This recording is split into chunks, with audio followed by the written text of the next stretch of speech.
See what this baby's got inside it. Hey, what's up, guys? Brett from Hapticast Intro here. Barf, barf, you. Who suck you off, Bill? Oh, Josh, I hear screaming. Oh yeah! Gone. The controller's gone. Look at that. You look fucking fantastic. Welcome to Haptic HQ.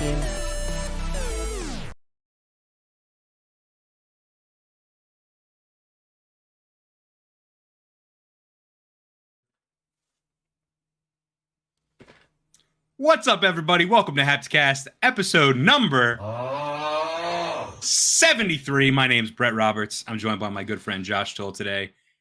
What is going on, Josh? I just had a little heart palpitation. We were having a little laugh before we started. Our faces are a little red. I'm sorry. We were, and I tried to stop myself hard, and then it's like this. You get that like you're swallowing feeling, and then my chest was like, nope. I don't know. Hell yeah, dude, that's awesome. So yeah, guys, welcome to the podcast. We're going to be talking about a lot of cool things today. This is episode 73, and it's the podcast where we talk about games and other things that tickle our dills. Wow, you haven't broke that one out in a long time. So you see, because you usually do it, so I'm doing. I don't know. I haven't said that in years. No, you usually do the intro. Now I'm doing the intro today, so I was like, I'm going to bring back something that you haven't done. So there you go. There we go. So yeah, episode 73, kind of a slow news week.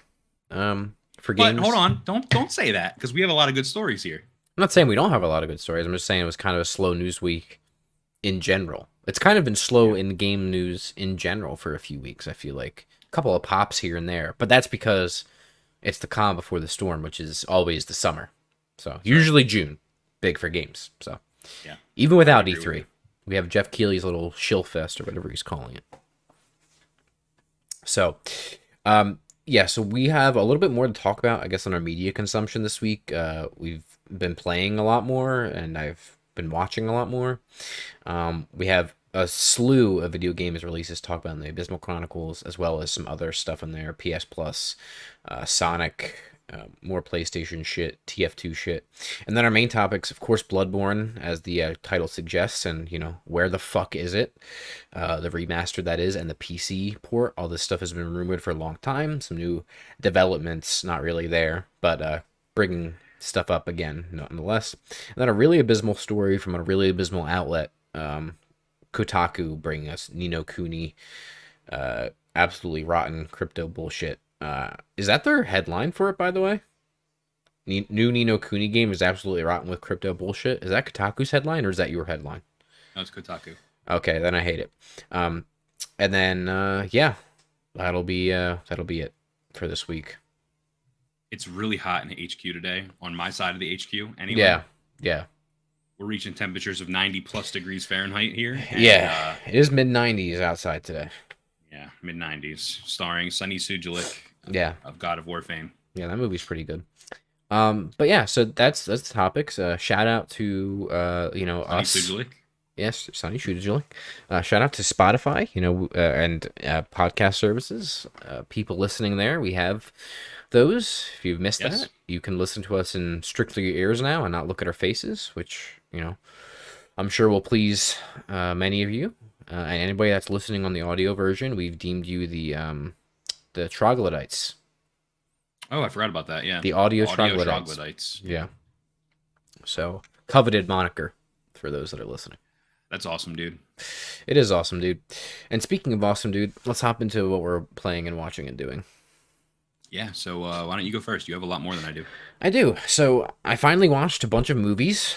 Some stuff that's been on the list for a while. This list is longer than this, but for some reason I picked these 3 to watch. Well, the one I really wanted to watch. The other 2 I kind of wanted to watch, and I'm glad I did. So, first I watched the new Chip and Dale movie, Rescue Rangers. I'm here to tell you that movie's awesome, dude. Yeah. That movie is a thumbs up. Yeah, that movie really has no right being as good as it is. I had a blast with it. I really enjoyed it. It's full of memes, full of cameos, made me laugh. It's serviceable story, too, to kind of get Chip and Dale back in the picture. I think the cast did a great job. I think the director did a great job, and I enjoyed it. What did you give that movie? I'm pretty sure I gave it 4 stars. That's right. 4 out of 5 stars on Letterboxd. So, follow us on Letterboxd. Yeah, that's a serviceable score. That's good. Yeah. And then I also watched The Northman, which I'm also here to tell you slaps. It's awesome. That movie is brutal and weird. And I believe I gave that 4.5 stars on Letterboxd. So, really thoroughly enjoyed that film. And then I also watched probably the best of the bunch, Morbius. I'm just kidding. That movie is garbage. But to be honest, so first of all, let's just get it out of the way. That movie is not good. Okay. No, sucks. I give it 2 stars on Letterboxd. It's not good, but I don't know if it's as bad as everybody made it out to be. Like, I expected it to be like totally unwatchable, and Which it is for the most part. it's not unwatchable. It's not good at all. It's really bad. But I wasn't like bored out of my mind. It was more so I was just like, wow, this is really terrible. After like the first 25 minutes, I'm like, wow, we just jumped off a cliff basically. And there's, Yeah. dude, it just feels Frankenstein together. Like, Well, it is. like 95 different people had say in what went in the final cut, and it's like clearly obvious that there was not like a singular vision with it. Well, so there's a scene in particular that you and I talked about. So when I watched it for the first time, I noticed that Tyrese in one scene says, Michael Morbius saved my ass back in Afghanistan or something like that, or Right. Iraq or something, Yeah. right? What's up, Yuki, in the chat? What's up, Yuki? But they dubbed over him saying he saved my ass, and he says he saved my arm. Yeah. But you see his mouth say ass. Right. So you go ahead and do it, and I'm gonna say the dubbed thing, and you're gonna say, I don't know. Wait, what so I'm saying. just moving my mouth?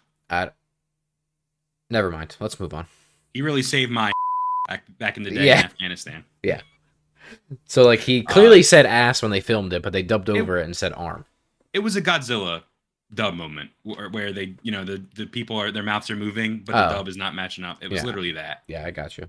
But then you find out later that in one of the original trailers for Morbius, Tyrese's character was shown with a full bionic arm. So the arm thing actually makes sense if the original cut of the movie existed, but it doesn't. So No. they just cut a whole bunch of stuff. Yeah, it's a mess. Did you see the post-credit scene? The 2 post-credit scenes? Yes. The first one was Vulture, right? Spoiler, dude. Oh. Yeah, I got you. Go ahead. The first one was I'm sorry. I just spoiled the first post-credit scene.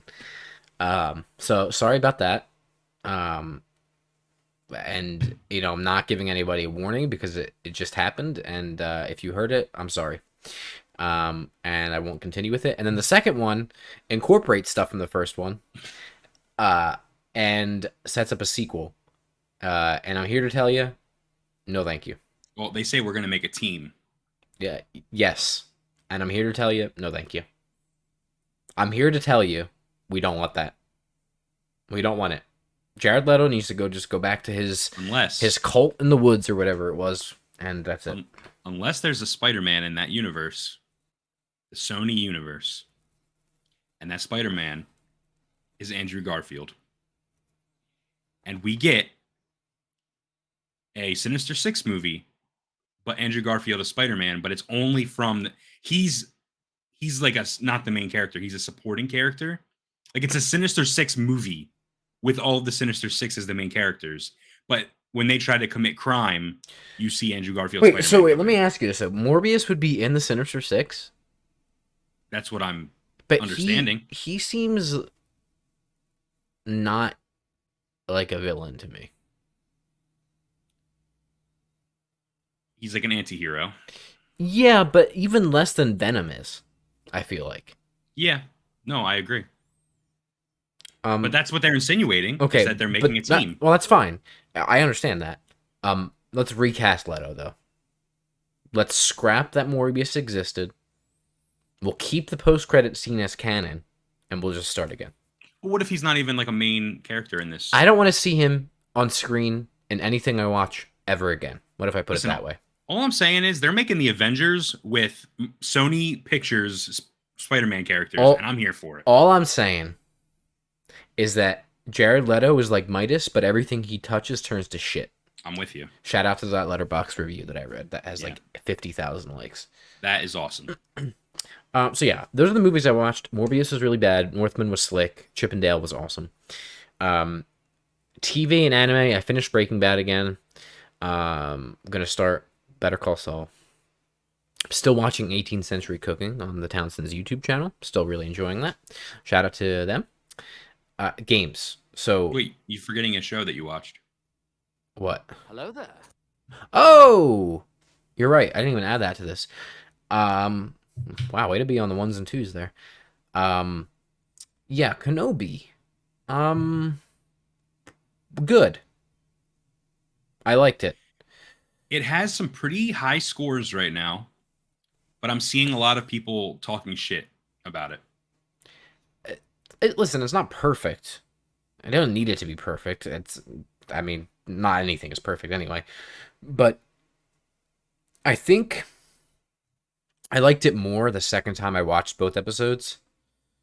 My favorite parts being obviously everything with Ewan. I think he's doing a great job. Fantastic. It's cool to see him kind of downtrodden, torn apart, and like laser focused on hiding and just protecting Luke. I also love little Leia. I think she's great. That actress killed it. And she just it's not like she's not like doing a caricature of like Carrie, right? She is making the character her own, but like embodying the spirit of it at the same time. Also, I mean, she's way younger than we've ever seen before, so there's more leeway there. But I think she's doing a great job. There's a few scenes with her and Jimmy Smits that made me. Oh, Jimmy Smits is also awesome as Bale. A few scenes between them made me choke up a little bit, especially also too when Ewan, when Obi is talking to her about like, oh, you remind me of somebody. That was slick. It's clearly speaking about her mom. And then I also really like Reva as the Inquisitor. I just enjoy her like completely unhinged nature. Reminds me a little bit of like Kylo Ren almost, but totally different. And I'm really actually intrigued of why she cares about Obi-Wan so much as an Inquisitor. Like all the other Inquisitors are like, yeah, like whatever, he's gone, like he's dead or he's hidden or whatever. And they have like, it's the way that they present it in the show is it sounds like they're like, oh, we have a few left on this hit list that we know exist that we have to go get, and he's not on that list for some reason. So I don't know what that connection is there, but I'm interested. I think, I mean, we've kind of talked about it a little bit. We assume that she is one of the girls she's one of the children Right. in the first episode, the very beginning, Right. that we're training. And my assumption is she's upset. Like, where were you, Right. Master Kenobi? Why weren't you there to save me? Right. You're just hiding in the desert. You're a Right. bitch. Right. You know? Right. So there's clearly something else there, which I think is interesting. But I'm excited. Next episode tomorrow, time of recording this. I'm enjoying it. We'll see. And it's a little campier than I guess I thought it would be, which is fine. I think Star Wars is campy, but I only think that's going to last as long until we get to the drama between Obi-Wan and Vader, because that is coming, and it's probably going to happen this episode. And I'm telling you right now, it's not going to be good. So It's going to be good, but not good. oh yeah, it's going to be great. It's going to be exactly what I want, but it's not going to be good. And I made a prediction when we were watching AEW the other day in person, and I said there's going to be an entire episode that is a lightsaber fight between the two of them, where it's a conversation lightsaber fight, and it's going to mirror their final fight on Mustafar. See, I would love that. But I think that the problem, and this isn't my problem, but this is the problem I've been noticing a lot of people having with the series so far, is that it's obviously taking place in between two major points of time in the Star Wars universe, in the Sure. Skywalker saga. Sure. And they're creating moments that, not that they couldn't happen, but that they are never mentioned again in the future. And if they did happen, they would have been mentioned probably. Yeah, but here's the thing. You have to acknowledge, first of all, how much time is passing, right? We're 10 years into a 30-year gap. Yeah. You know what I mean? So there's things that happened in our life that we don't think we're talking about anymore. They might have been huge when they did happen. Second of all, people also act like George Lucas didn't step on his own canon at some points. Oh, yeah. Like, there's inconsistencies all over the place. And I mean, Luke and Leia kiss, and then you find out that they're brother right, and sister. Right. So there's stuff like that all over the place. As long as it works and doesn't completely retcon something in canon, I'm okay with it if it's in service of the story currently. Like the most famous thing that you and I have talked about is like Vader and Obi-Wan or Ben, when they finally meet again in episode 4, Right. they have they share a few words that would insinuate they haven't seen each other since episode 3. Right. So if they see each other in this series, it kind of contradicts that. But you can kind of like you can play around there and you know. Yeah, you can Same with interpret Leia. it a couple different ways, and you made a good interpretation where you said like maybe, and I don't know, it's been a while since I've seen episode 4, and I don't remember what the line is exactly, but you're like the line is something along the lines of the last time we met, I was but the learner and you were the master, something like that, which you would think would refer to them in episode 3. But you also could anticipate that maybe he meant something either with his Inquisitors, or I think you mentioned the Emperor too, even Yeah, there like he could was be still a something student of the game, maybe. right. Like there's a couple of different ways you can interpret that. We'll see. I'm excited nonetheless. Me too. We'll see. And then wrapping up games, a couple of just quick one-offs. We've been playing. We picked up Overwatch again, which is a lot of fun actually. I missed that game. I forgot how good it can be. So that was cool. Yeah. I picked up Lara Croft Go. I've had it in my library, my backlog for a long time. It's a fairly easy platinum, and I like to do a puzzle game once in a while. Just to Yeah, like those Go games are fun. yeah, just to chill out. Hitman Go was awesome. This is also really good. Sometimes I just need like a puzzle game like Tetris or like one of these games or like just something to distract my mind. I just like playing them every once in a while, so this is kind of scratching that itch for me right now. We also picked up and started the Dark Pictures anthology, the House of Ashes. House of Ashes, which is pretty good thus far. The game definitely looks and runs better than the previous entries, but still has a lot of technical issues, which as we're playing it, it's not like taking me out of it, but I'm also like thinking constantly like this is unacceptable. Yeah, and I it's know- Go on. Go ahead. No, I was just gonna say I know there's a lot of moving parts, but it's like this is the Yeah. fourth one now. Like, I don't know. It's especially noticeable when the game looks so realistic. I think that's part of the problem. Yeah. Is the game has such great graphics that when something does hiccup, you're like, oh wow, that's really uncanny valley. Yeah. Like there was a moment where I was in a loading screen and you were still playing it, but they froze my game and it was a guy getting like choked out or something, and the whole frame froze. Everything in the scene froze except his eyes. So the Right. guy was in hyper realistic graphics like this, and his eyes were just like, Yeah, which is really weird. Off-putting. yeah, it was weird as fuck. So Yeah. But nonetheless, I feel like we're almost done probably with it. Like Yes, we're definitely at the climax of it. we have to kill the woman. I didn't care. I looked up a spoiler, dude. We have to kill her. She's gonna kill everybody. Okay. Well, we should do that because we haven't lost anybody yet. So We're gonna kill. hopefully we have another option because the game, like we were talking about last night, we literally had like we've been presented 12 times where it's like the game is like, you sure you don't want to kill her right now? Yeah. You know? So we might be fucked. But yeah, she will literally slowly kill off every character. All right. So- Well, we haven't lost anybody yet, so I'd love to. Hopefully, we have another opportunity to do that. Otherwise, we're screwed. Yeah. And then lastly, right before we started, actually, I finished and beat Red Dead Redemption 2. That game is awesome. So I that's right. I beat it. I think my completion percentage was like 85% when I rolled credits. So I did not do everything in the game. Obviously, I did not do every side quest. I didn't do every side thing. I'm not platinuming the game. I'm not 100%ing it. I'm done. I did meander and do some side stuff here and there, but it got to a point where I was like, I am so, first of all, interested in the story, and second of all, I'm like, I want to beat this and be done. So I just golden pathed it. Nice. And for the most part, and let me tell you, my man, that game is an epic. That is an epic adventure, and just such, for an open world game to have such a focused and like confined narrative, I think is pretty unique.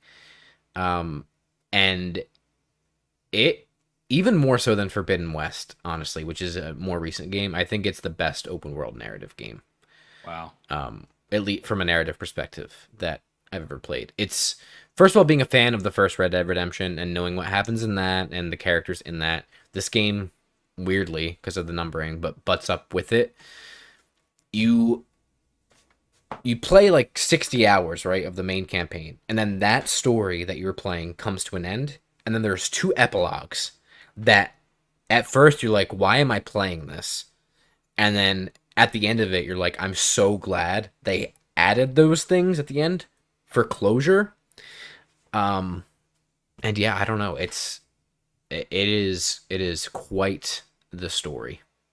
And I'm glad you finally played it. yeah, I'm glad I beat it.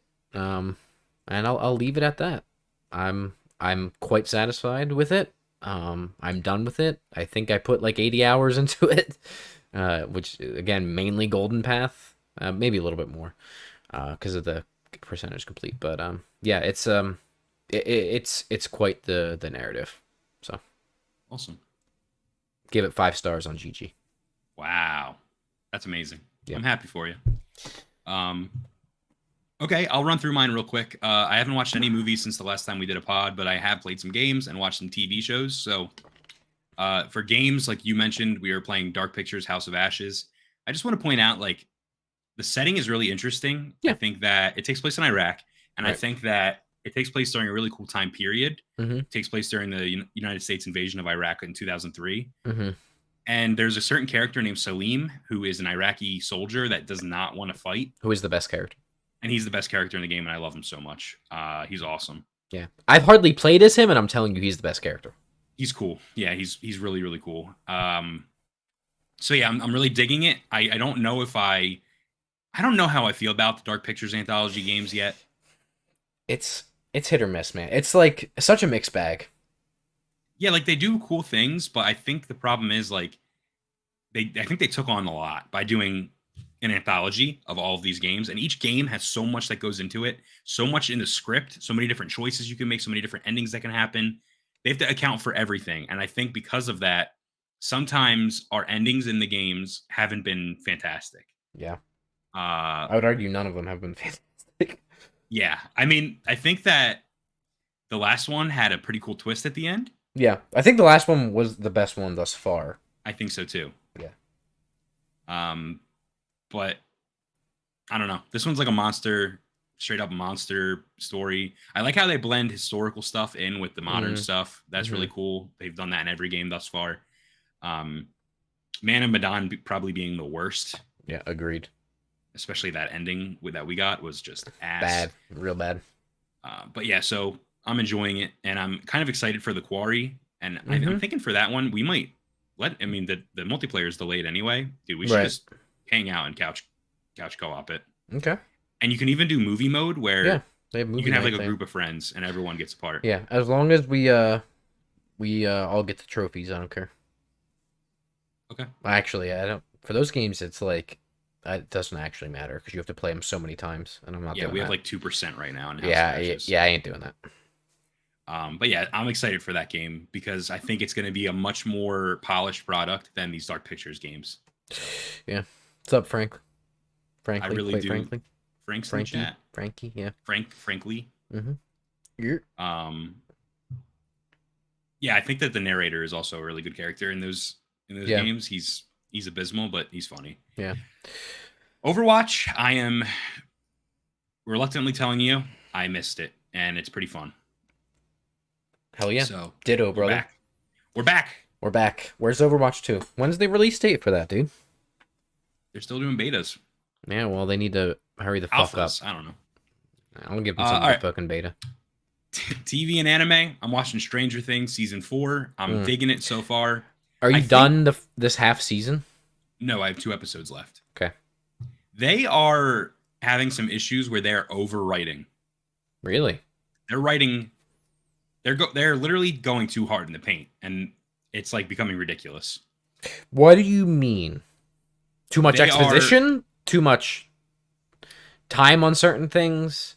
Things are getting ridiculous. Too much things are getting ridiculous. Normal things are now ridiculous. Listen, this show is never grounded in reality, but they literally like get in a plane crash in this. Like, there's just like certain things happen, and I'm like, this is a little too much. And that's coming from a fan of this kind of shit, and also a fan of the series where things have gotten really bad. I just think they're overwriting, and they don't have to. I think that they're taking too many risks and splitting things off too much, and I'm like, you're going too much. Just bring it all in. You know what I mean? This is the end. I was gonna say this is supposed to be the final season, right? Yeah, and they're going big. I think that's why. I think they're really going big, but I don't need them to go big. I don't think. I love the setting. I love that we split the characters off. That's fine. But they're like jumping back and forth between like 4 different stories at the same time, and I'm just like, it's a lot going on. I love the main villain. Robert Englund is in it, and you finally get to see him. Are you there? Yeah, I'm there. I think season 3 was great, and I think season 4 is also great so far. I think you would like season 4. Okay. I think you would like season 3. Okay. But I don't know if it's worth the agony of season 2 that you had an issue with. Okay. So. I mean, who knows? Maybe I'd feel differently now, but I don't know. Yeah. When I mean, I don't know. I don't know. I mean, listen, let me finish it and I'll tell you if it's worth it or not. Okay. I think what's actually happening is so I looked last night. Episode 6 of season 4 is an hour and 15 minutes long. And then episode 7 is an hour and a half. And there's been some episodes this season that are like over an hour long each. So these are long episodes. And I'm pretty sure the final 2 is, I think it's only 2 more episodes, if I'm remembering correctly, that are releasing in July that are each like a movie length. Wow. So there's that. Okay. We already talked about Kenobi. I'm watching that, and I'm having a good time with it so far. I'm also watching the HBO comedy show Barry. Ooh. And I'm here to tell the people watching at home and the people listening on podcast services, Barry is a great show. It is on HBO. It is a comedy drama action series written by Bill Hader. Mm-hmm. Bill Hader. He stars in it. He writes it and he directs it, I believe. Mm. He's fucking hilarious. Everything he does is awesome. And this is no exception. It's great. It's hilarious. The characters are great. The premise, if you don't know, he is a hitman and a former Marine, now hitman, who gets a job where he has to kill an actor, like a young actor who's trying to make it. He kills the actor by blending in the acting class. But in the process, he falls in love with acting. And he becomes an actor. Yeah. And he starts to make it. But he's still an assassin. And he's fucked up in the head. He gets a girlfriend who's an actor or an actress. And it's phenomenal. And we're getting to a point now where it's season 3. It's the last season, I believe. Oh. Things are taking a turn now where there is no return. Like, there's no going back with the things that are happening. Certain characters are finding certain things out. It's getting very bad, but very good and entertaining. And the last episode, episode 6, I believe, ended it with a huge cliffhanger, and I can't wait to see how it picks up. I think the season's almost done. It's going to be episode 7, so I'm loving Barry, and I recommend it. Yeah, KL in the chat says Barry is awesome. Barry fucking rules, man. What's That's the old awesome, guy's dude. name that's in it? Alan Mankiewicz, dude. Barry old guy. I'm gonna look it up. Barry old guy. Barry old man. There's literally an actor or there's a Marvel character named Barry Oldman. Oh no, it's DC. Gary Oldman? Oh, it's Barry Allen, but as an old man. This is not good.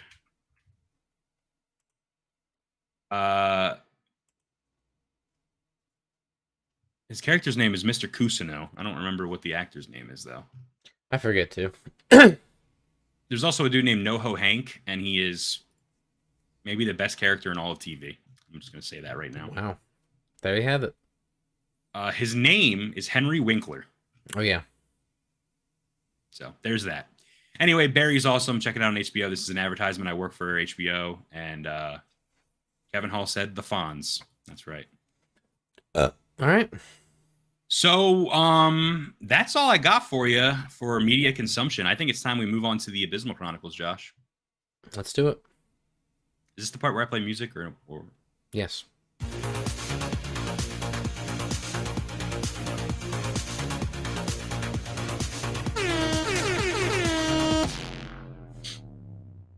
Video game releases. Welcome to the Abysmal Chronicles. We're going to go over some video game releases that are coming up. Some of these are overlap from last episode, but I figured we would just go over them anyway. Yeah. So Silt, indie game that we covered here on Haptic Intel for Indie Intel, is coming out for PlayStation 5, Xbox Series X and S, PlayStation 4, Xbox One, Switch, and PC tomorrow, June 1st. Mm-hmm. Card Shark is coming out for Switch PC on June 2nd. Diablo Immortal, which is the mobile handheld game, is coming out on June 2nd. And I believe it was just actually announced that it's not coming out in certain countries because of certain mechanics or something. So, Rip. Not good for Blizzard. Gigapocalypse is coming out for PlayStation 4, Xbox One, and Switch on June 2nd. My favorite, a game called Soldiers, spelled S-O-U-L, Soul, is coming out on PlayStation 5, Xbox Series X and S, PlayStation 4, Xbox One, Switch, and PC on June 2nd. Unexplored 2, The Wayfarer's Legacy, is launching on Xbox Series X and S, PlayStation 4, Xbox One, and PC on June 2nd. Spellforce 3, Reforced, which I did not even know there was a 1 or 2 or a regular Spellforce 3, is coming out for PlayStation 5, Xbox Series X and S, PlayStation 4, Xbox One on June 7th. This is a pretty big one. Star Wars Knights of the Old Republic 2, The Sith Lords, is coming out for Switch on June 8th. Pro Cycling Manager is coming out for PC on June 9th. Hell yeah.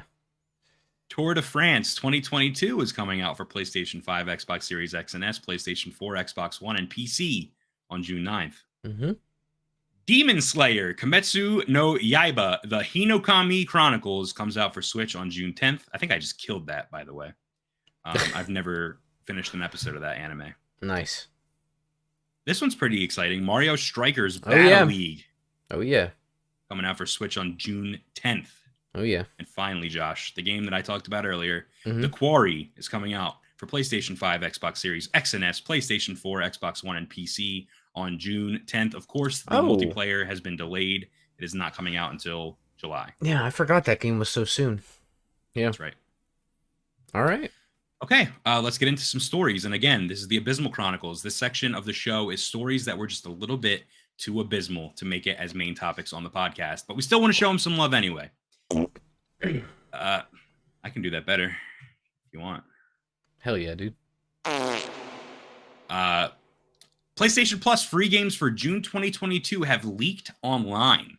So these will they'll be coming out next Tuesday. If this leak is correct, you'll be getting God of War 2018, Naruto 2 Boruto Shinobi Striker, and Nickelodeon All-Star Brawl. Wait a minute. God of War is already on the PlayStation Plus collection.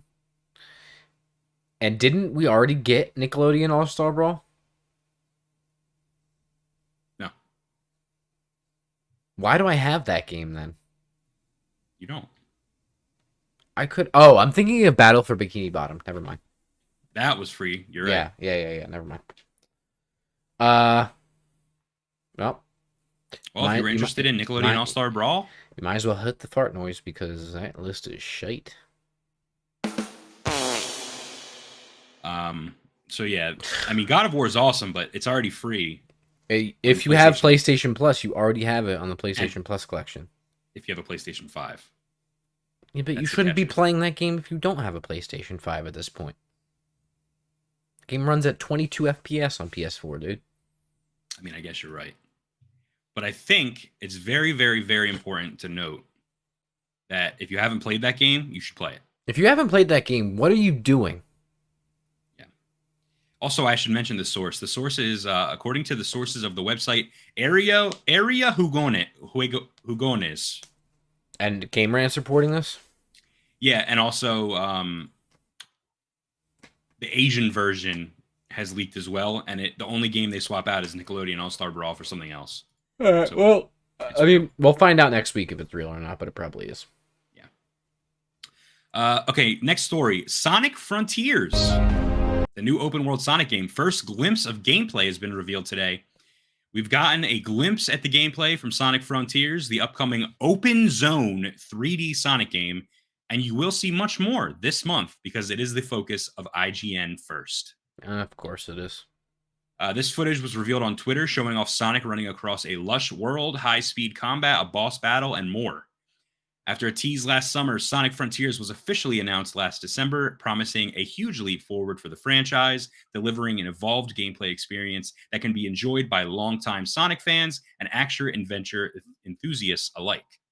The game was originally scheduled to be launched on Sonic's 30th birthday. It is now launching alongside multiple remakes and spin-offs of Sega games in the next year.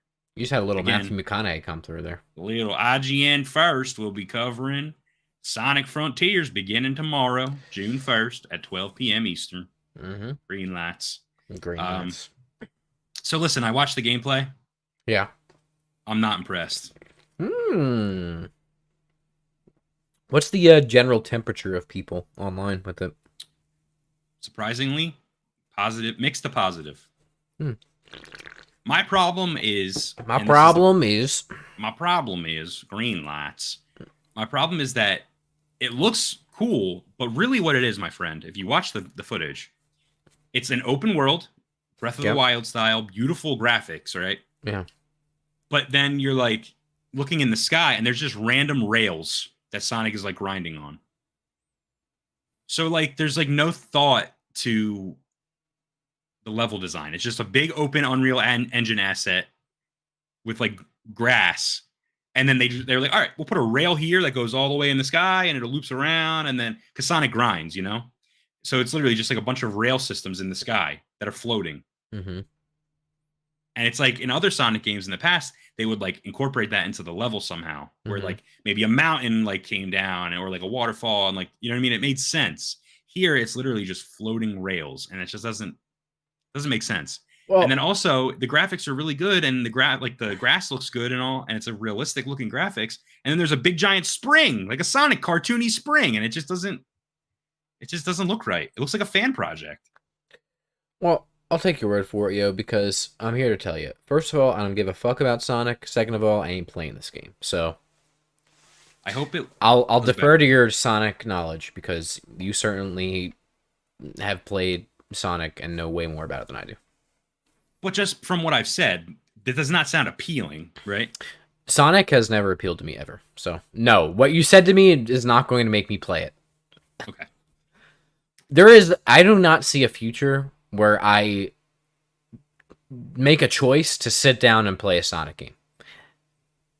And that's not because I have anything against Sonic. I just don't fucking care about it. And there's platforming involved, which automatically makes me out.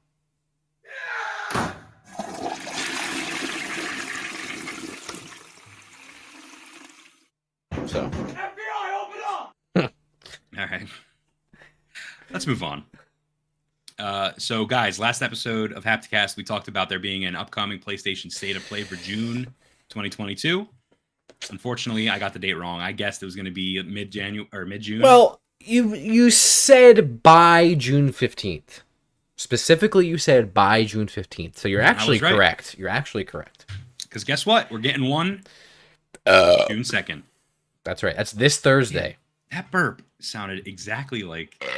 Yeah, that was pretty good, right? That was awesome. That's the Dubby. That's awesome. You know what else is the Dubby? The urine that's building up in my fucking spleen. Take a pee. I got it. No, it's all right, dude. Okay. So, as we said, PlayStation has announced a State of Play for June 2022. It's a summer State of Play broadcast. It's going to be showing off upcoming PlayStation 5 and PS VR 2 games. Again, June 2nd. It's going to be less than 30 minutes long. The show promises reveals from Sony's third-party partners and a sneak peek at several games in development for PSVR 2. This is coming from IGN. They mentioned it doesn't sound as though PlayStation first-party exclusives will be a huge part of this particular broadcast, but they have been known for their surprises in the past. All right. First of all, before we talk about the actual specifics of it, like games and things like that, we could speculate on. I think, for the most part, in at least recent history, PlayStation has been pretty beholden to what they state is going to be there and what they state is not going to be there. And if anything, they have under-delivered on every single State of Play. And I feel like people, including us, including myself specifically, are in this perpetual cycle of where, like, we read the blog post and we're like, okay, cool. But where is this and this and this and this and this and this and this and this and this, and we're going to see this, and we're going to see this, and we're going to see this, and we're going to see this. They haven't talked about this yet. And it's partly because they haven't said shit about anything in a long time. I also feel like it's partly like living through Groundhog Day every time. And I ain't biting this time. I ain't buying. I don't give a fuck about it. My expectations literally could not be lower. Like they are on the other side, like they're in the basement for this. And I'm not saying that there's not going to be cool, maybe third-party announcements or some big PSVR 2 stuff, but I feel like PlayStation has such a great track record of underperforming and under-delivering on literally every expectation ever that is only what I'm going to expect moving forward.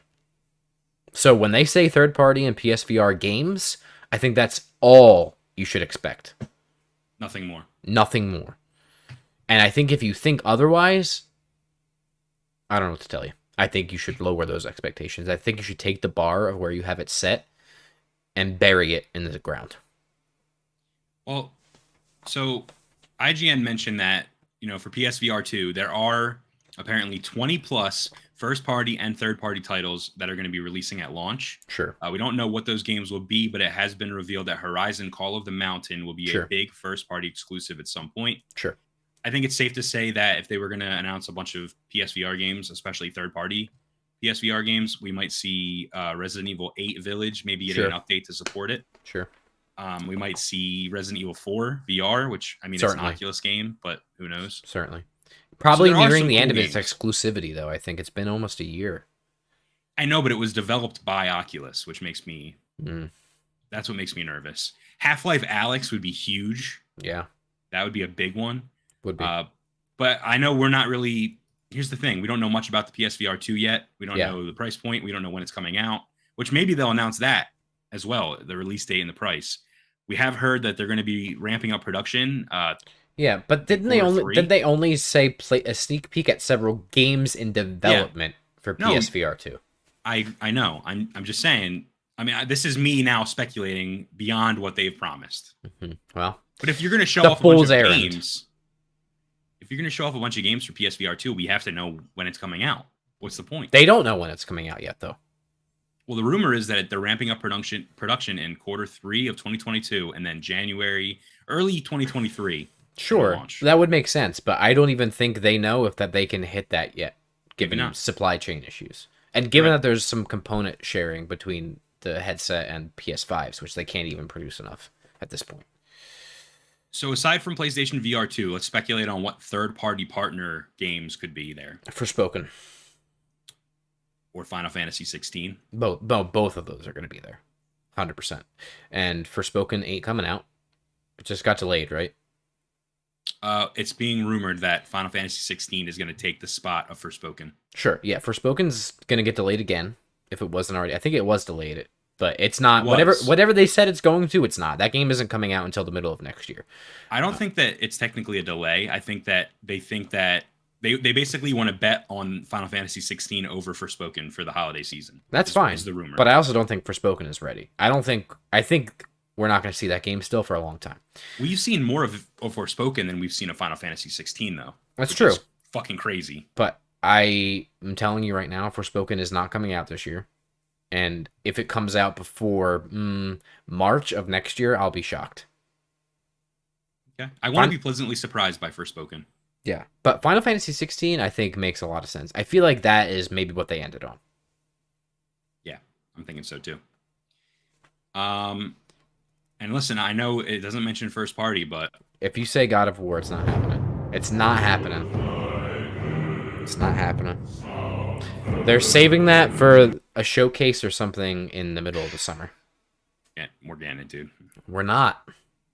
What did I just tell you about your expectations? Listen, dude. It's not happening. I'm here to tell you, we're getting God of War's release date. Not at They're gonna this. say Not at this state of play. April or May. It's not even. 23. You're so bad. Literally, today is the last day of May. They're gonna say it's already out and it's been out, ladies and gentlemen, since April. Wrong. So that I also put Stray. Maybe isn't that a third-party game? Yeah. Yeah.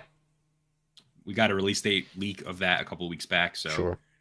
that could possibly be one of the games. Oh yeah. By the way, that whole thing where people are like, "Oh, here's the list of games that are going to be at the state of play with like the timestamps and things like that." That shit is so fake, dude. How many times can people fall for that stuff?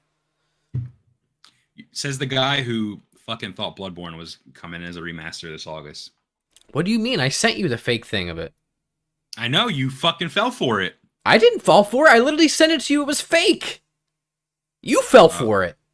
I did. I thought you fell for it. No. We'll talk about that later. Okay. That's our main topic for the show. What do you think about Call of Duty possibly? Modern Warfare 2 being shown off? Yeah, probably. Rumor is that it's a PSVR title as well. What? Yeah. I didn't hear that. I don't know about that. PSVR 1? Why? No, two. But that game comes out in October. Hmm? PSVR 2 isn't coming out this year. I'm just telling you what I read, man. I don't know about that, but I do think we're going to see Modern Warfare. 2. For sure. Which I'm actually excited about. The last Modern Warfare campaign was pretty good. I liked it. I liked it too. And that's the only reason I'm going to be playing that game. Because I still have no interest in playing Call of Duty multiplayer ever again, to be honest with you. Well, speaking of multiplayer, our next news story is actually about the first multiplayer video game I've ever played in my life. All right. We're going to talk about Team Fortress 2. Why are we talking about Team Fortress 2? So there's been a huge outcry from the Team Fortress 2 player base. Mind you, you might not think that people still play this game. People still play this game. If you look at the Steam numbers right now, you'll be surprised by how many people still play. I believe it. There's more people playing Team Fortress 2 than there are playing Battlefield 2043. A lot of I was going to say popular shooters, but a lot of first-person shooters don't have as many players as Team Fortress 2 does. It's a huge game, but there's a problem. There's a big problem that has caused fans to go out and protest with signs and hashtags. All right, you're going to need to tell the people and me about this problem, and I'm going to need to pee. So you're going to keep talking for a minute, and I'll be back. Are you going to listen? Yeah, I'm going to be listening. Oh, okay. I wish you would have peed earlier when it was so much easier to do my shtick, because I needed to feed off you here. Whatever. So it's called the Save TF2 campaign. So Team Fortress 2's Twitter account has actually been dark for nearly 2 years. But Valve broke that silence on Thursday afternoon. This is last Thursday, promising to look into hacking and cheating issues angering the 15-year-old game's still devoted fan base. So this game is 15 years old, has so many players still actively playing it, and there's a big problem with hacking going on in this game. And it's literally gotten so bad that they broke their silence after 2 years on Twitter. Earlier last week, Team Fortress 2 fans took to Reddit and Twitter to start a Save TF2 campaign after years of fighting against bots with no action from Valve. These bots had aimbots that insta-killed players, spammed slurs, and copyrighted music in chat, voted to kick all human players once a lobby has more bots than humans. So literally, they're just running rampant, being very, very bad. The botting issue, which some Redditors blame on a source code leak in 2020, has understandably ruined the game for most players. So, on May 26th, the community and many content creators staged a peaceful protest called #SaveTF2. The hashtag SaveTF2. The hashtag trended on Twitter as fans posted comics, jokes, explanations, and memories about the game. Oh. One fan even dressed up as a Team Fortress 2 spy and brought a sign to Valve's offices. They were promptly removed, according to their Reddit post, likely due to the ski mask that plays a key role in the cosplay. So, again, they broke their silence. Valve, the Team Fortress 2 Twitter account, broke its silence after 2 years. Yeah. They said, TF2 community, we hear you. We love this game and know you do too. We see how large this issue has become and are working to improve things. So Valve's lone tweet is vague, but at least it responds directly to the peaceful protesters who spent this week trying to make a difference in their favorite game. It's unclear how or when Valve will fix this issue, but for now, fans are happy simply that the studio responded to their movement and that Team Fortress 2 might be playable again soon. Yeah. So, first of all, good on the fans. Second of all, I think Valve obviously has a obligation to address this. The fact that they let it go so long, like if you still have servers and are supporting this game, regardless of how old it is, right? You have an obligation to support it and support the fan base and facilitate it and make sure that it is, good. Or you have an obligation to shut it down. Yeah. So the game's 15 years old at this point. Yeah, but what I'm saying is if you're going to leave it up, right, and you still want to support it, then you have to support it. Yeah. And if you don't want to do that, that's fine. Then shut it down or go to a peer-to-peer thing so it's on the fans. the game is free to play. It does have cosmetic items that are like, purchasable with real money. Right, which I'm sure Crates and people still whatnot. do. I'm sure. And 15 years, I understand why they felt like they could leave it. Valve doesn't even make games anymore, really. Half-Life but- Alex would like to. I don't think that was actually done by Valve, though. I think that was it's a Valve game, but Yeah. But yeah, I don't know. I'm so happy that they're looking into it. I didn't even know this was going on, if I'm being honest with you. I feel like I played Team Fortress 2 like kind of recently, and I didn't have any of these issues. But I mean, if the bots have that much power, that number one, they insta kill you. Number two, they can vote out every human player in the game. Yeah. So it's just a lobby of bots. I mean, that's pretty bad. That's unplayable, Yeah. And spamming slurs obviously is not cool. Copyrighted music, that's also really not cool if you're trying to stream or something. Right. So, yeah, very bad. And honestly, bad for Valve for letting it go on this long. Yeah. No bueno. No bueno. Too busy focusing on the Steam Deck, dude. Yeah, which, hopefully I get mine soon. I don't even want mine anymore. Sell it. You could sell it for good money. Taking too long, dude. I don't Sell want your it anymore. reservation even. You could make good money right now. I don't want it anymore. I don't want to be here anymore. I want to be here anymore. All right, ladies and gentlemen, it's that time of the show where we're going to plug some stuff. But before we plug Dubby Energy, Yeah, our buttholes. before we plug this bad boy, I want you to head over to hapticintel.com. I want you to look at our merch store. All right. I'll do that right now. Hold on. There's some items that aren't available yet that I'm going to be talking about probably next week, next pod. Yeah. But I want you to go there and I want you to see what we have to offer. I want you to check out our wares. I want you to look at our shirts, our hats, our themed items that we have. And I want you to understand that we are dropping merch, big merch next week. I'm just waiting for my stuff to come in. I have a shirt, a hat, two shirts actually, and a hat that are coming in. And then I want to wear it on the show to promote it when we drop it. I'm just going to say it's awesome, dude. That's all you need to know. And it's slick as fuck. So, Yeah. I mean, look at this, dude. Look at this merch. Look at it. For those of you that are listening, look at it. I don't even know what you're showing, but yeah, look at it, dude. The website. Hapticintel.com/merch. Use code SLICK to save no money because that does not actually exist. We do have actually the lowest prices you could possibly have for a lot of these items because That's true. we don't want to make any money off of it. We think that you just wearing our merch is awesome. So we've Okay, look. made the price literally as low as possible. $10 for a shirt, $13 for a graphic shirt, $27 for a hoodie, $21 for just a regular hoodie, I think that's $15 for a hat. You're gonna be paying a little bit more than that, but not much. You're not reading the right prices. It is like $1. Like we'll make $1 off of something. That's it. Or like 10 cents even in some cases. Oh. And then there was some items that I put up there with a 69. I forget what it was, like $16.99. I made something because it had a 69 in it. As you can tell, we really take it really seriously.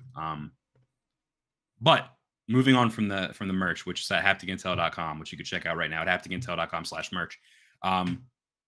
Dubby Energy. It's our sponsor for today's episode of Hapticast. It's a sponsor for every episode of Hapticast from here, at least from here back. I don't know about moving forward, but What are you saying? I'm saying they don't pay us, but they better start. Well, So- for them to pay us, people listening and watching this need to purchase. I'm saying I want a Haptic Intel Shaker Cup, is what I'm saying. I'm saying I want one too. I actually want this to say slick In their font. in their font. Yeah. Slicky. Slick with the Haptic Intel logo, and I want our own flavor. And it's going to be called Slickberry. no, it's going to be Slickberry Crunch. no, it has to be something else with an S. Why? Slick strawberry. Slick That's really slick bad. something. Slick haptic Haptic Slicks Spaghetti. No. Slick spaghetti. What a disgusting flavor that would be. Haptic Slickberry. Mmm. I like that. You like Haptic Slickberry? Mm-hmm. What about something egg flavored? That would be gross. You know? Haptic egg. like yolk. What is the word that goes with yolk? Why do you say it like that? Yolk. Well, because there's an L. You put so much emphasis on the oh. Well, because it's not sounds yolk. like you're swallowing. Like, It's not yolk. It's It yolk. is yolk. It's yolk. Dude, you're saying it like you're swallowing jizz when There's you an fucking L say in the yolk. OL. There's an L. I understand what's in It's there. not but- silent. Dude, it sounds like you're throating something. Yolk. Yolk. Like you're fucking goofy or something, dude. Well, if Goofy saes it like that, it has Read to be the right. ad read, dude. Let's go. Come on. Ladies and gentlemen, this episode of Hapticast is sponsored by Dubby Energy. Check it out at dubby.gg. Dubby Energy was formulated to give you focus and energy with no jitters or crashes. Their formula contains vitamins, amino acids, and nootropics, including the patented Neurofactor. There's no calories, no sugars, no artificial colors, no fillers, none of the bad stuff, but a lot of the good stuff. If you find it hard to work or study, use code SLICK to save on Dubby. That is right. Save 10% today on your order of Dubby by using code SLICK at checkout. The 10% you save goes right into our account, and we can use that to funding the podcast and other shows and other videos that we do on the show. So save 10%, give us 10%, and we'll suck you off. And that's just how it goes. Use code aren't- SLEEK. Sound Right. like you're literally I'm trying- deep-throating it. Trying to sound like how you sound when you say yolk. Slick. We're not actually, we don't get paid by W to read this. They didn't supply us with this ad read. You just farted. We made this whole ad read up. They gave us a 10% code, and we said, okay, we're going to promote your product because we like it. To be fair, you made this whole ad read up. I didn't do shit. I did make this whole ad read up.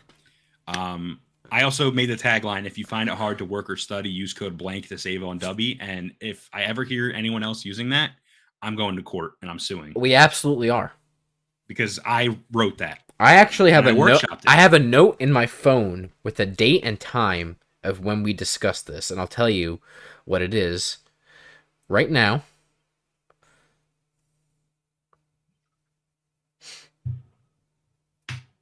And you're going to ask me, February 19th. it's awesome. You might ask me, Brett, what is a nootropic? I don't know. You're going to ask me, Brett, what's a Neurofactor? Patent pending. I don't know. But I'll tell you this. I drink it, I put it in water, I shake it up in this cup, and it tastes good. Neurofactor is a patented, all-natural extract made from high-quality coffee cherries. It contains a profile of polyphenols that help to increase the production of brain-derived neurotropic factor, BDNF. BDNF is a neurotropin protein which enhances brain function, focus, attention, and concentration when paired with caffeine. Neurofactor provides the needed boost to help you focus without bit jitters or a crash. Neurofactor is a red... Alright. So yeah, guys, check out w.gg, use code SLICK, save 10%. If you want an energy drink that's not, carbonated and full of bad stuff that will make you sick and not feel good, your stomach hurt, check it out. It actually does keep me up. I've drank it a couple times when I've had some late movie theater nights where I'm checking out a movie. I'll bring this with me and I'll drink it in the car ride on the way to the theater. And I don't fall asleep when I'm sitting there watching the movie. So. I will tell you this. We start the podcast, right? I usually feel low energy at the beginning. Yeah. And then by the time we get to well before now, usually about the time we start the Abysmal Chronicles halfway through, I feel much more with it and ready to go. That's the Neurofactor in your veins. That's the patented Neurofactor. All right, Josh, just like the Neurofactor is in your veins, I need the intro video to be in mind. So please roll the intro video.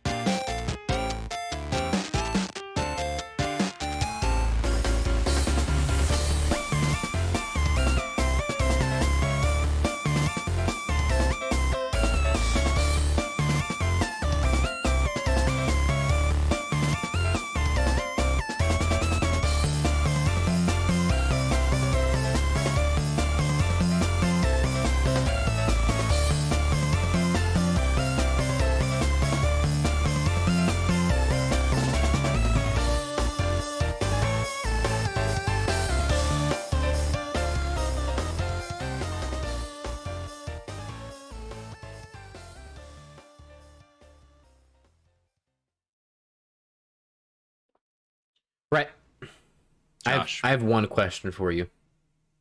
when is Bloodborne Where- Remastered finally coming out? I was just going to say, where is it? Well, according to you and what you shared with me on Twitter, it's coming this August, but that is not true. All right. You heard it here first.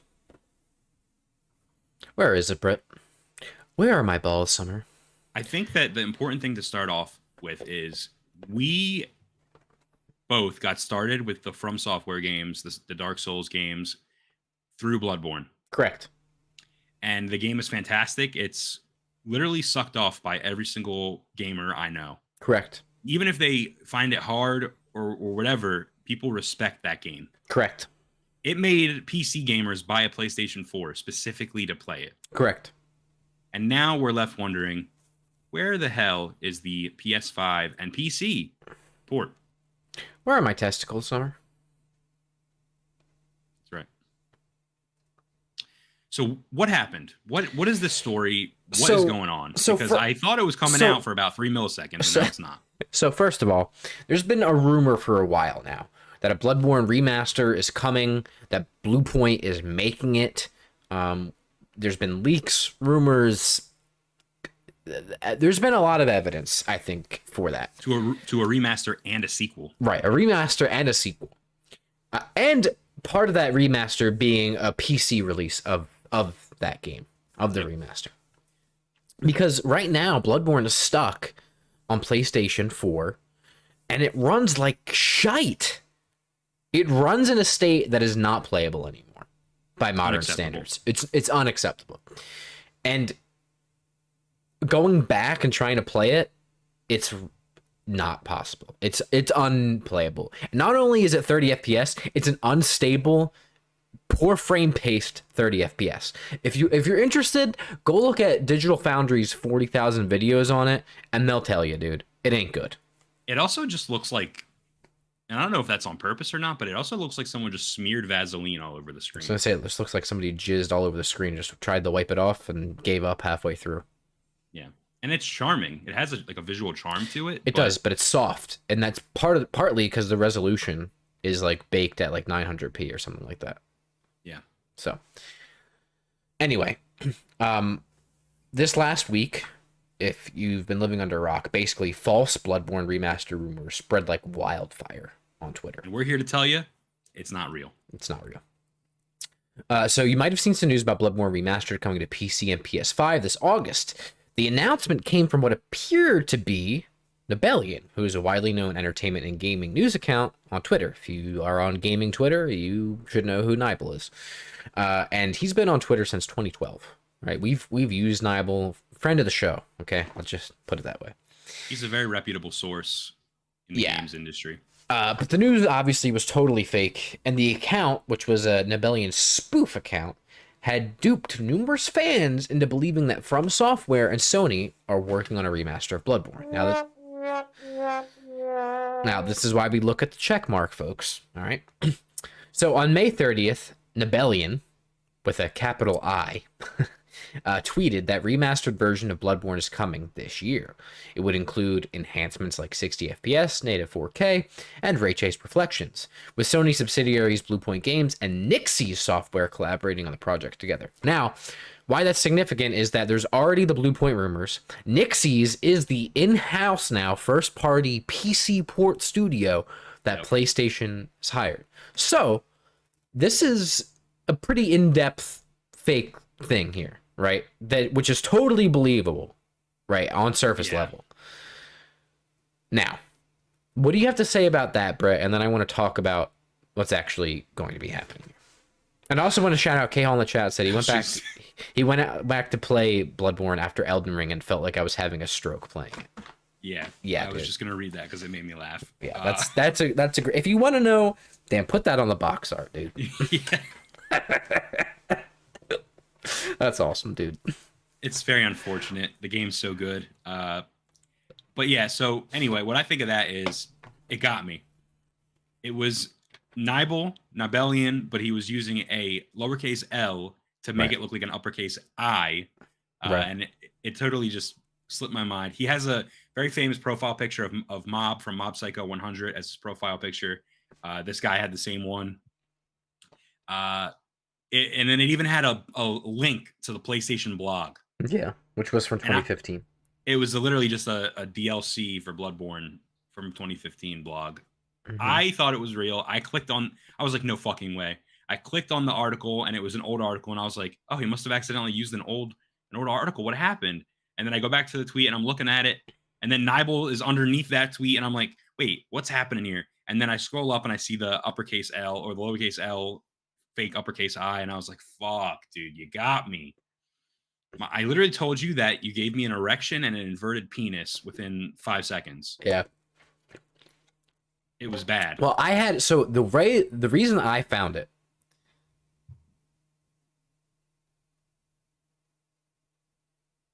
I'm listening. Sorry, I just read Yuki's thing. No, there's no pitch effect. I bumped up the volume for us a little bit this week because it's been a little low, fast. No voice effects on that I'm aware of. The way that I came across it was that what's his name?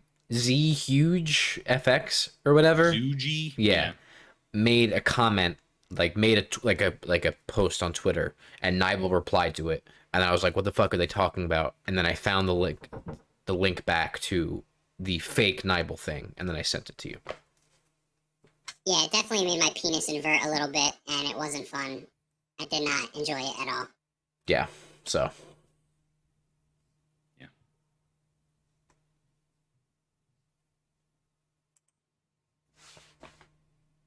What else do you got to say about that?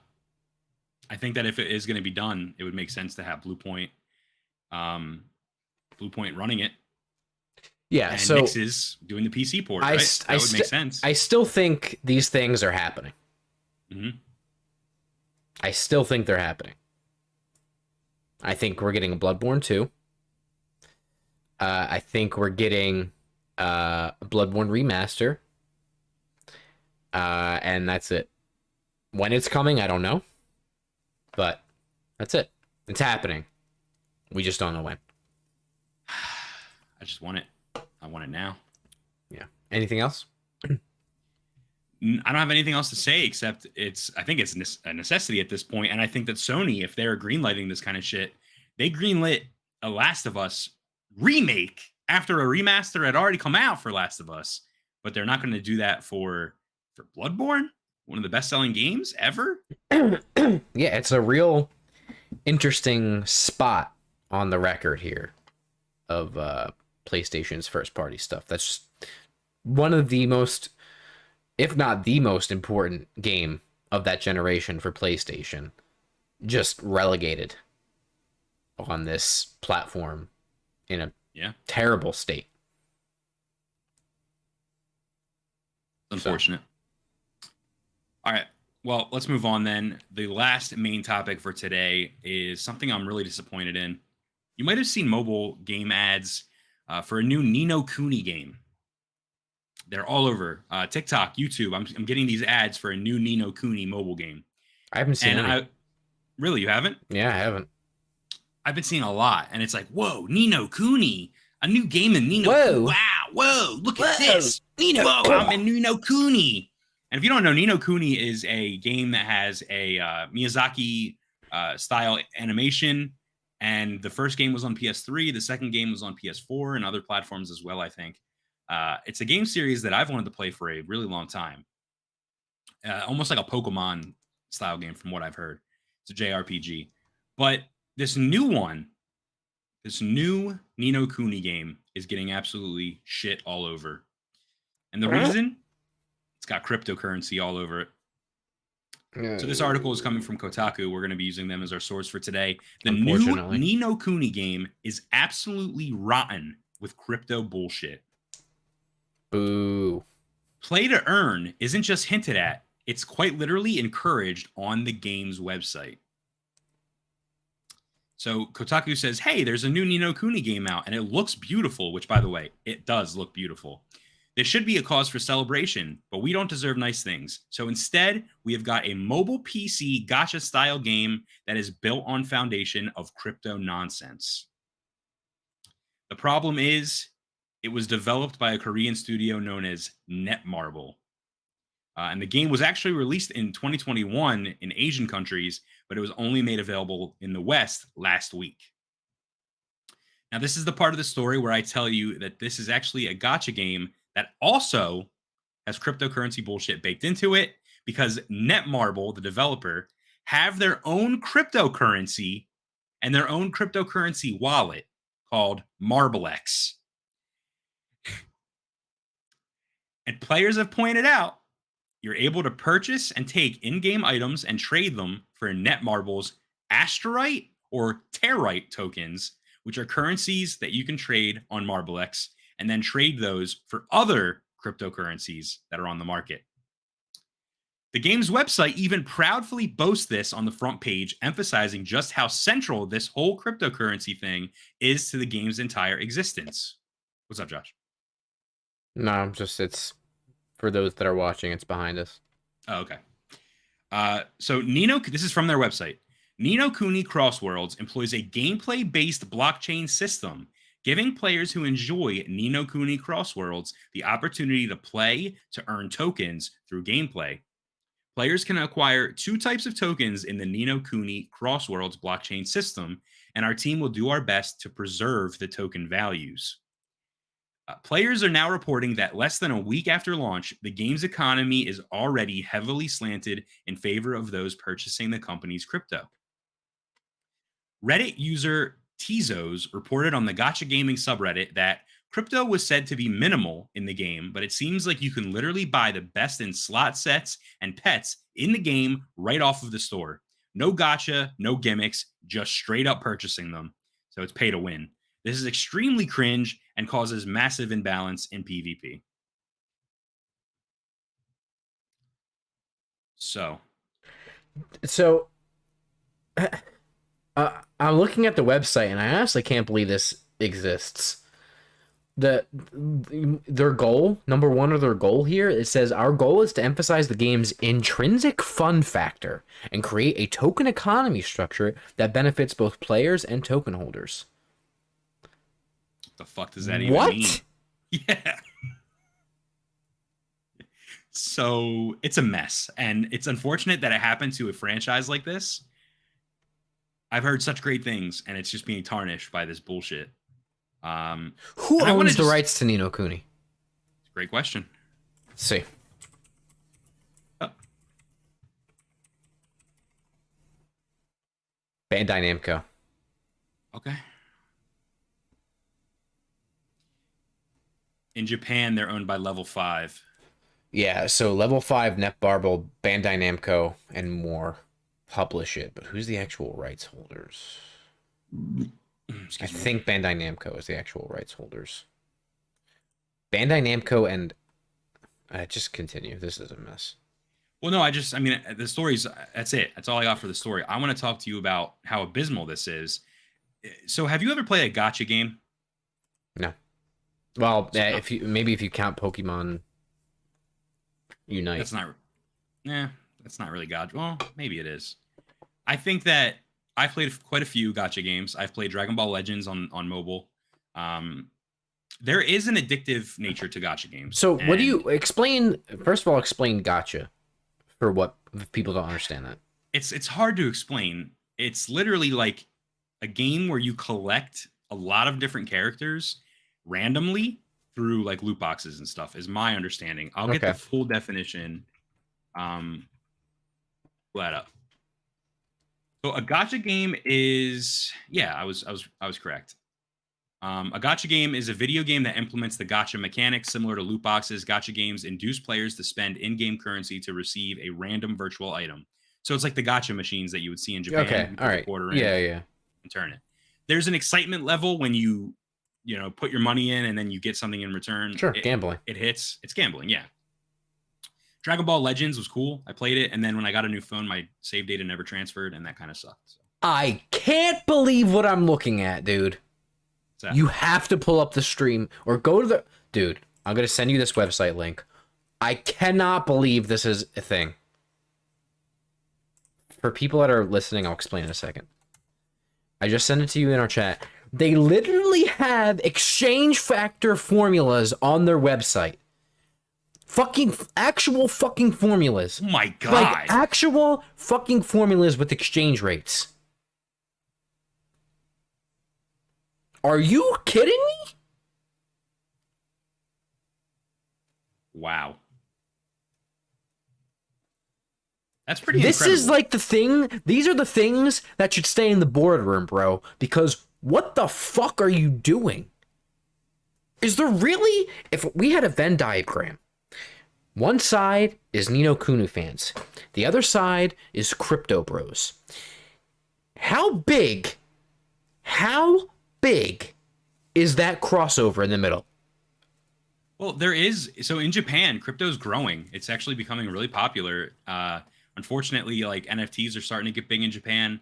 Kenji Inafune, the creator of Castlevania and Mighty Number 9 and Mega Man and all those games, he actually is launching a new project that is an NFT. It's such a man, dude. I'm telling you. First of all, crypto's tanked. We're not going to be talking about NFTs in 2 or 3 years. Yeah.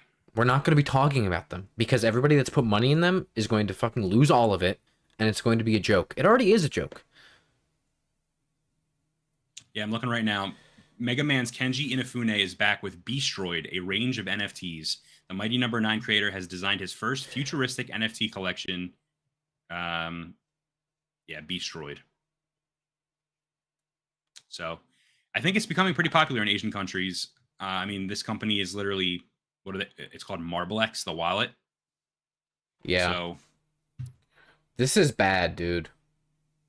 This it is looks like there's Terites that you get in game that are then transferred to Terite tokens, which is which is a cryptocurrency. You can put that in your Marblex wallet, and then you can exchange it for other cryptos. Yeah, it's unfortunate. It's really unfortunate. And the game looks beautiful. I mean, it has like the same art style as Nino Kuni. I know, but like, this is like the first example of something where all these companies like Ubisoft and EA were talking about getting into like NFTs and incorporating crypto and stuff like that into the game, and all of them got the backlash and were like, okay, we're not going to do it. This is the formulation of if somebody actually fully went through with it. Yeah, and like I mentioned, I don't know if you heard me. I don't know if you were there or not. You might have. No, I think you were there. I mentioned that the game actually came out in 2021, right, in Asia. So the game's been out. Yeah, just in Japan or like Asia in general, like that territory. Yeah, it was released in Asian countries in 2021. It was only made available in the West last week. Wow. Okay, because Yuki says in the chat, wouldn't be surprised if Korea jumps hard on crypto. Honestly, yeah. I mean, I don't know, man. This is bad. Like this. First of all, these types of games are bad, like not good, and need to be regulated because it is basically gambling. Yeah. Gaming proper definition, as in it's gambling. Gacha is very addicting. Like this, no, bad. Second of all, I cannot fathom that this is a thing and that it is this fleshed out, because not only is it addicting in the gambling aspect of it, you have created an economy that is going to impact potentially real world shit with people. Yep. That is dangerous. This is not good. And it's already impacting the game itself and making the game bad. Because, like I said, people are able to straight up buy the best shit in the game. It's pay to win. Right. So not only are they're implementing this in the game, but they're breaking the game. What even is the game? Did you explain that? Do I see that anywhere on the website? What is the actual game? Because it's a gacha game. The only thing I know, but the only thing I don't see gameplay. I just see shit about crypto fucking bullshit. Yeah. I want to die. I mean, that's the thing, man. This is garbage. I don't want to be here anymore. And I think that it's really important to bring this story up because, like I said, I've been getting ads for this on TikTok and YouTube and whatnot. So this game is getting, like, the marketing budget is huge, and they're really pumping it. And I just want people to stay the fuck away. Don't support this. What's it called? Nino Kuni Crossworlds. I can download this right now. Why would you do that? I just said don't. I just want to see if it's on the store. It is. It is. 1 million plus downloads on the Google Play Store. 3.6 stars with 67,000 reviews. Oh no. And of course Google Play only pushes the positive reviews. Get out. Yuki says, so Genshin Impact. Yeah. That's exactly right. Genshin Impact is a gacha game. Wow, this is I don't like it. Yeah. Just be careful. I don't like it. Come back next week and I'm fucking It's like Genshin Impact, but with crypto. I haven't slept. And now I'm a crypto bro. Let me fucking stream next week and record next week. I have no interest in this, obviously. Nino Kuni or we're done. We're done. That's it. All right, guys. That's it for episode 73. Sorry to leave on such a negative note, but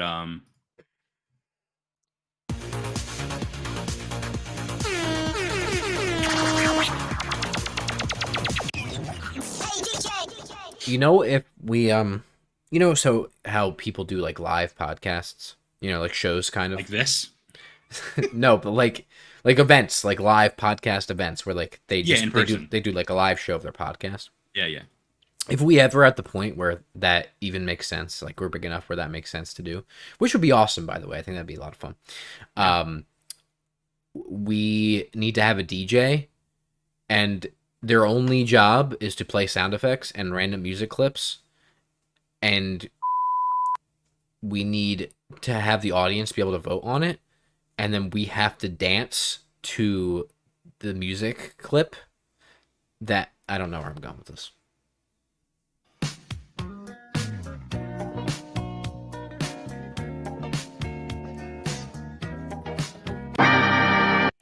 Yeah.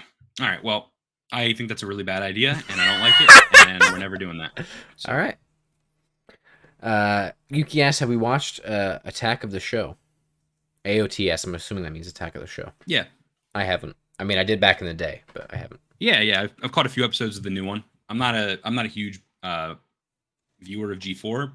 I think there's some things they could do better, I think, in the revival, but I've seen a couple episodes. I really do like all the new hosts and whatnot. Yeah, like hire Haptic Intel. Just kidding. Hire us? Yeah, I don't want to be part of G4. I would.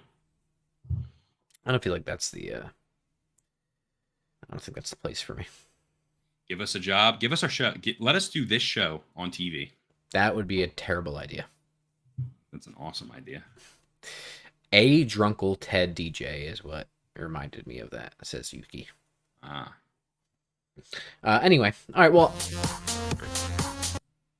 sorry. Thank you everybody for watching, for listening. Remember, we are available on all of your favorite, I was going to say Spotify services, but I meant podcast services around the world. Yeah. Are we going to be covering the PlayStation State of Play? Wow, that's a good question. We certainly can. I mean, we could. What time is it? 5? It's at 6 o'clock on Thursday, I believe. 6 Eastern? Yes. Yeah, we could do that if you want to. We could stream it easily. We could. I mean, it's up to you. I mean, we could stream it. We could do a wrap-up afterwards. We could just do a wrap-up next week when we stream. It's up to you. All right, we'll announce it tomorrow. If we do. Okay. Let's talk about it. All right. So yeah, thank you everybody for watching, listening. Follow us and rate us on all of your favorite podcast services. 5 stars only. Anything less than 5 stars is a lie. Make sure you follow us on Twitter, Facebook, Instagram. Make sure you like us on Facebook. Make sure you subscribe to us on Facebook. We're only on Facebook now. Make sure you subscribe to us on YouTube. Follow us on. We're live on Oculus Quest only. Literally do everything everywhere all at once. There's too many things. We're too many places to do the stuff, and the links are in the description. We have a better version of Linktree in the description, and that's it. Thank you, Yuki, for watching and supporting. Shout out to Yuki, by the way. Go check out Yuki on Twitch. XOXO Yuki does some very cool stuff over there, so make sure you I was watching her make some art the other day. It was awesome. Make sure you go support Yuki. Yuki, would you call yourself a variety streamer? I feel like you're more of a variety streamer rather than us who are abysmal. I think that's what I would call you. We're abysmal streamers. You're a variety streamer. That's right. Yuki might actually already be.